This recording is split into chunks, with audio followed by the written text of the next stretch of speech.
അതുകൊണ്ട് പറയാണ് ഉദ്ധരേദാത്മനാത്മാനം, നിന്നെ കൊണ്ട് നിന്നെ ഉയർത്തിയാലും. ആത്മമഹിമയാണ്, നീയാണ് നിന്നെ ഉയർത്തേണ്ടത്. അതിനുള്ള എല്ലാ കരുത്തും നിനക്കുള്ളിലുണ്ട്. ആത്മനാ വിന്ദതേ വീര്യം, ഉപനിഷത്ത് പറയുന്നുണ്ട്. സഹജമായി നമ്മിലൊക്കെയും വീര്യമുണ്ട്.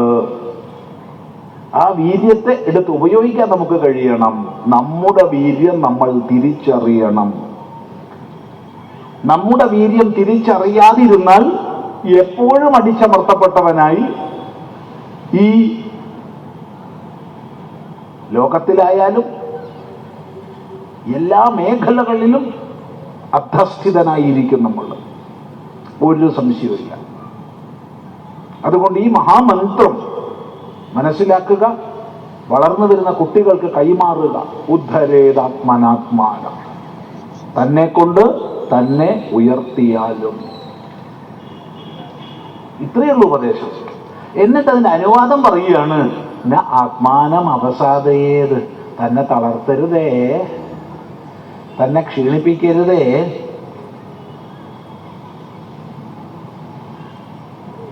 അപ്പൊ നമ്മളെ ക്ഷീണിപ്പിക്കരുതേ, തളർത്തരുതേ എന്ന് ഭഗവാൻ പറയണമെങ്കിൽ നമുക്ക് തളർത്താൻ, ക്ഷീണിപ്പിക്കാൻ സാധിക്കും എന്നർത്ഥം. രണ്ടും നമുക്ക് അധീനമാണ്. നമുക്ക് നമ്മെ ഉയർത്താം, നമുക്ക് നമ്മെ താഴ്ത്താം. അയ്യോ എന്നെ ഒന്നിനും കൊള്ളില്ലേ, അതല്ലേ നരനായി ഇങ്ങനെ പിറന്നു ഭൂമിയിൽ, പിന്നെ എന്തായിട്ട് പറക്കണം? നരിയായിട്ടോ, ഒരിയായിട്ടോ? ഇതെത്ര ഭാഗ്യമാണ് മനുഷ്യനായി ജനിച്ചത്. ഇത്ര വലിയ ഭാഗ്യം വേറെ വല്ലതും ഉണ്ടോ? അതും ഈ ഭാരതത്തിൽ, ഈ ആർഷ സംസ്കൃതിയിൽ. ഇതിൽ പരം എന്ത് മഹാഭാഗ്യം ഉണ്ടാവാനാ? ഇനിയിപ്പോ എന്താ വേണ്ടത്? ദേവന്മാര് പോലും ഭാരതത്തിൽ ജനിച്ചവരെ കുറിച്ച് പുകഴ്ത്തി പാട്ടുകൾ പാടുകയാണ്. ഗായന്തി ദേവാ കില ഗീതകാരി ധന്യാസ്തുതേ ഭാരതഭൂവിഭാഗേ സ്വർഗാപവർഗാസ്പദ മാർഗഭൂമൗ ഭവന്തി ഭൂയ പുരുഷ സുരത്വാത്. ദേവന്മാര് പാട്ടുപാടുക അവിടെ ഇരുന്നിട്ട്. എന്താ പാട്ട്? ഓ, എന്ത് ഭാഗ്യശാലികളായി ഭാരതത്തിൽ ജനിച്ചവര്. സ്വർഗത്തിനും മോക്ഷത്തിനും ഒരുപോലെ കാരണഭൂമിയാണല്ലോ ഭാരതം എന്ന്. ഇത് ബ്രിട്ടീഷുകാർ വന്ന് പോയതിന് ശേഷം വ്യാസൻ എഴുതിയതാവൂട്ടോ. കാരണം അന്ന് നമ്മള് പറഞ്ഞ് പഠിപ്പിക്കുന്നത് ബ്രിട്ടീഷുകാരാണ് ഇന്ത്യ എന്നുള്ള നാഷണൽ ഐഡന്റിറ്റി ഉണ്ടാക്കി തന്നത് എന്നൊക്കെയാ കുറച്ച് ആംഗലം കൂട്ടി പറയുക. ശരിയായിരിക്കാം. ഇന്ത്യ എന്ന ഫ്രാക്ഷണൽ ഐഡന്റിറ്റി ഉണ്ടാക്കിയത് ബ്രിട്ടീഷുകാരാണെന്ന് പറയാം.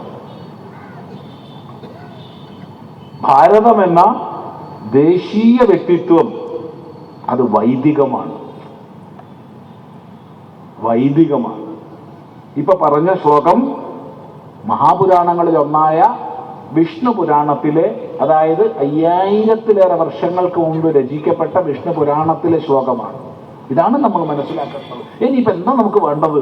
മനുഷ്യനായി ഈ ഭാരതത്തിൽ ജനിച്ചു, എന്നിട്ടും അത് മനസ്സിലാക്കാണ്ട് എന്നെ ഒന്നിനും കൊള്ളില്ലേ, ഞാനൊരു പാവാണേ, ഞാനൊരു പെണ്ണല്ലേ, ഞാനൊരാണല്ലേ എന്നും പറഞ്ഞ് ഇരുന്നിട്ട് ഒരു പ്രയോജനമില്ല. സ്വന്തം മഹിമ മനസ്സിലാക്കുക. അതാണ് ഭഗവാൻ പറയണത്, ആത്മാനം അവസാദയേ, നീ നിന്നെ ക്ഷയിപ്പിക്കരുതേ.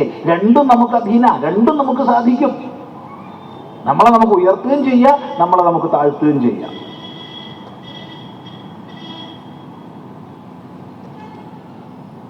എന്നിട്ട് വളരെ സുപ്രധാനമായ ഒരു വാക്യം ഭഗവാൻ നമ്മളോട് പറയുകയാണ്.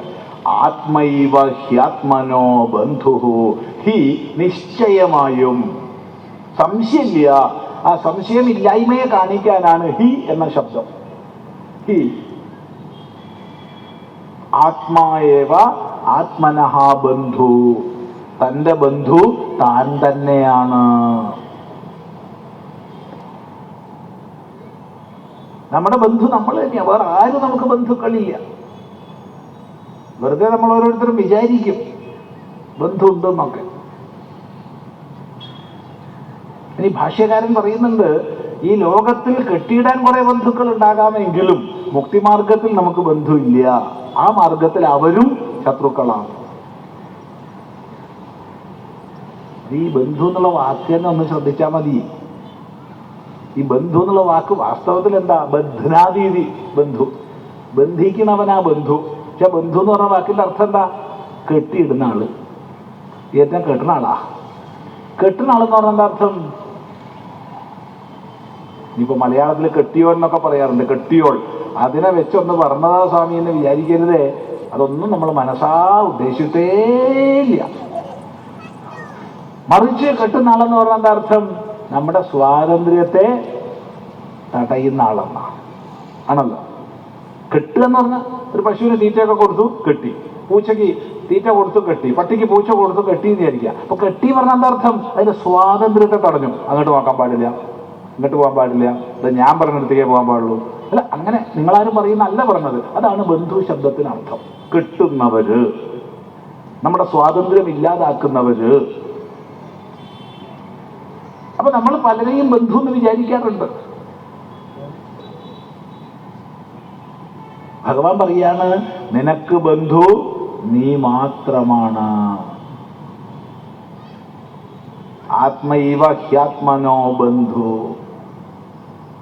ആത്മൈവ രിപുരാത്മനഃ. നിന്റെ ശത്രു നീ തന്നെയാണ്. നമ്മൾ പലപ്പോഴും മറ്റുള്ളവരെ ശത്രുവായിട്ട് കാണാറുണ്ട്. അവൻ എന്റെ ശത്രുവാണ്, അവൾ എന്റെ. കോഴിക്കോട് കൊളത്തൂർ അദ്വൈതാശ്രമ മഠാധിപതി സ്വാമി ചിദാനന്ദപുരിയുടെ ധർമ്മ പ്രഭാഷണ പരമ്പരയ്ക്ക് കോഴിക്കോട് തുടക്കമായി കഴിഞ്ഞു.